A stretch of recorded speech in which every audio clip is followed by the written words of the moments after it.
मेरे पास कुछ युवा आए, मुझे कहते हैं राहुल जी, अग्निवीर योजना से पहले हमें आर्मी में ले लिया गया था।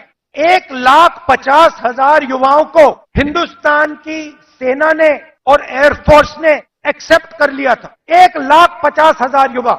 मोदी सरकार ने अग्निवीर योजना लागू की और 1,50,000 युवाओं को उन्होंने आर्मी में, एयरफोर्स में नहीं आने दिया। देश प्रेम की भावना थी। रो रहे थे, मेरे सामने रो रहे थे, आंसू आ रहे थे, कह रहे थे सरकार ने हमारी जिंदगी बर्बाद कर दी है, जिंदगी खत्म कर दी, हमारा मजाक उड़ाया जाता है। गांव में हमें झूठे सैनिक कहा जाता है। इतनी भी इज्जत नहीं रखी। उनको अग्निवीर योजना में भी नहीं आने दिया, बाहर उठा के फेंक दिया। फिर कहते हैं हम देशभक्त हैं। इससे देश का फायदा नहीं होने वाला, और पूरा का पूरा फायदा, देश का धन चुने हुए लोगों के हाथ में जाता। उनकी विचारधारा राजाओं की विचारधारा है, किसी की सुननी नहीं। ऑर्डर ऊपर से आएगा, आपको ऑर्डर का पालन करना पड़ेगा। कांग्रेस पार्टी में आवाज नीचे से आती है। हमारा छोटा सा छोटा कार्यकर्ता हमारे किसी भी नेता को टोक सकता है, सही है ना? हमारे कार्यकर्ता मेरे सामने आते हैं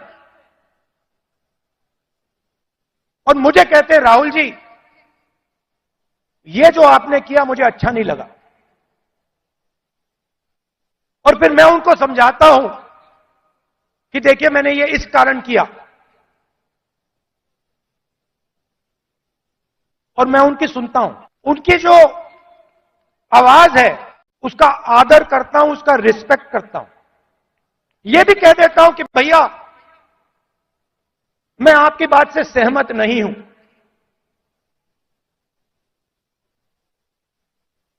मगर उसकी आवाज सुनता हूं। हम लोग तैयार हैं।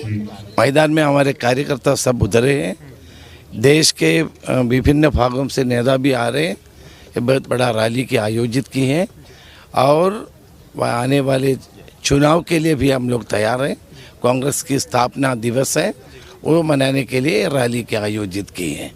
नागपुर से गांधी जी ने अंग्रेजों के खिलाफ लड़ाई शुरू की, यहाँ पे इंदिरा जी को कमान सौंपी गई, और अब फिर 24 के चुनाव से पहले यहाँ पर एक विशाल रैली का आयोजन। या बिल्कुल, देश की सांप्रदायिक ताकतों को मुकाबला करने की सच्ची जगह नागपुर है, इसलिए इधर से शुरुआत कर रहे हैं। ये अच्छा रहेगा, और आने वाले दिनों में इसका प्रेरणा लेकर के देश भर में हमारे कार्यकर्ता आगे चलेंगे। आखिरी सवाल सर, शंखनाद कहा जा रहा है 24 के चुनाव।